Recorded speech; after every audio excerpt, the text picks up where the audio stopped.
We are told by Muhammadan apologists that Muhammadan Islam actually made the status of women superior to what is in the so-called days of ignorance. What are the facts? Dear listeners, it is imperative that you be aware of the following not always recognized fact, that the entirety of the information that we have about the status of women in the Jahiliyah, the so-called period of ignorance, comes from the totally biased and unsubstantiated Islamic sources that for self-evident purposes of propaganda thus portray that period in the most abominable and unfavorable way possible. But fortunately, by studying and researching pre-Islamic poetry and the ahadith themselves, and despite their polemic, a different picture emerges which is infinitely more favorable and true, proving without a doubt that pre-Islamic women fared exceedingly better than the depraved rules and regulations enforced upon the female followers of Muhammad under Sharia law. It is very possible that the pagan Arabs used to kill female children, but this may have invariably been during times of extreme duress, such as periods of famine, hunger, and scarcity of food, since females become a burden on the resources of the tribe, while the males can help defend and acquire food. Muhammad stopped this not because he was being merciful, but because he allowed his followers to attack and plunder the wealth of all the other unbelieving tribes. The Muhammadan Muslim records themselves show that Muhammad's first wife Khadija was an excellent example of how liberated the women of Arabia were before his version of Islam. Neither she nor any other women were forced to wear a hijab just in case they may arouse a male Arab to lust for them. She was twice married, and it was she who proposed to the 15 years younger Muhammad, a situation that is unthinkable among the Muhammadans of today, who look for as young a virgin female as possible, down to 9 years of age or less. Khadija was an independent merchant woman who inherited the wealth of her husbands and did not need the approval of a male partner or relative to do her business. It was she who became the backbone of the frightened and vacillating Muhammad, who thought he was possessed by the jinn. It was Khadija who disabused him of this and made him believe that he was special. There were numerous female poets among the Jahiliyah Arabs, more than during the entirety of Muhammadan Islam of 1400 years. There were such formidable poetesses that Muhammad had to have at least 2 of them murdered because they satirized him. They were able to circumambulate the Kaaba naked if they so wished. They accompanied, supported, and exhorted their menfolk in battle with poetry and song. They were able to inherit all the wealth of their spouses without having to defer to the males of the family, as was the case with Khadija, unlike under Sharia. The poetry of the men of the Jahiliyah addressed their love for women as well as for their own bravery and sense of honor. Women of the Jahiliyah could marry whom they wanted, like what happened with Khadija, without anyone arranging and forcing them to do so, as in the case of Muhammadan Islam. They were able to adorn and beautify themselves without fear of molestation, since this would have caused wars of honor, which the Jahiliyah Arabs were loath to start. They were able to travel in caravans without the need to take permission from others, as is required in Muhammadan Islam. Some were lucky enough to get educated, unlike under Muhammadan Islam, which wants women to be just like domesticated animals. There were no cases of punishing adulterers, unlike those under Sharia law, which condemns the female, even when she had been raped, to being stoned to death. They were allowed to sing, dance, and drink wine, if and when so they wished, unlike their prohibition under Sharia law.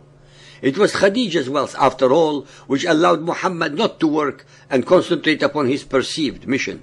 It is Muhammad and his followers, the victors, who inform us of the alleged depravity of the Jahiliyah Arabs. Thus, we only have the utterly unreliable traditions of Muhammadan Islam asserting these unsubstantiated accusations. Unfortunately for the followers of Muhammad, the ahadith themselves, when studied carefully and properly, prove otherwise.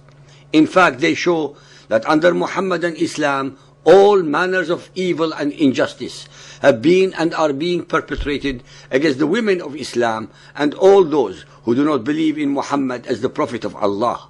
Al-Baqarah 2.223.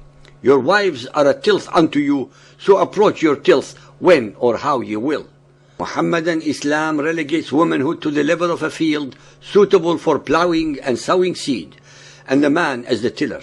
The Muslim wife is only a sex object for the Muslim husband's pleasure and desires, when, where, and how it suits him. That women can be sexually violated in any manner, time, or place that the Muslim man deems fit. Women are invariably considered as objects for the Muhammadan man's pleasure and gratification, his plaything. Al-Nisa 4.3. If you fear that you shall not be able to deal justly with orphans, marry women of your choice who seem good to you. 2 or 3 or 4. 4.11. Allah directs you in regard of your children's inheritance. To the male, a portion equal to that of 2 females. 4.34. Men are the protectors and maintainers of women. The righteous women are devoutly obedient. As to those women on whose part you fear disloyalty and ill conduct, admonish them. Refuse to share their beds, beat them. 4.43. Believers, if you are ill or on a journey, or come from answering the call of nature, or you have touched a woman, and you find no water, then take for yourselves clear dirt and rub your faces and hands. The Quran claims that women are so unclean and polluted that they are worse than dirt. Al-Ahzab 33.59. Prophet, tell your wives and daughters and all believing women that they should cast their outer garments over their persons. As usual in the translation and interpretation of the Quranic verses, the Muhammadan scholars, all male, created rules and regulations to humiliate and make women subject to the dictates of the Muhammadan male chauvinists under all circumstances.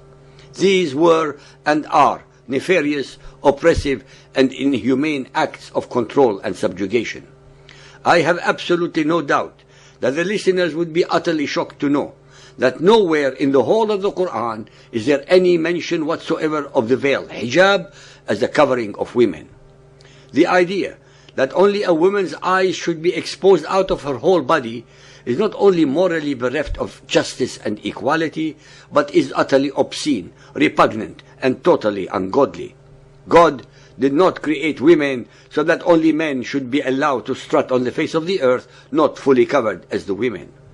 Another remarkable story is buried in the tradition that Aisha, the wife of Muhammad, related that he did not force his wives to wear the hijab, as in Sahih al-Bukhari Hadith 8.257, narrated by Aisha.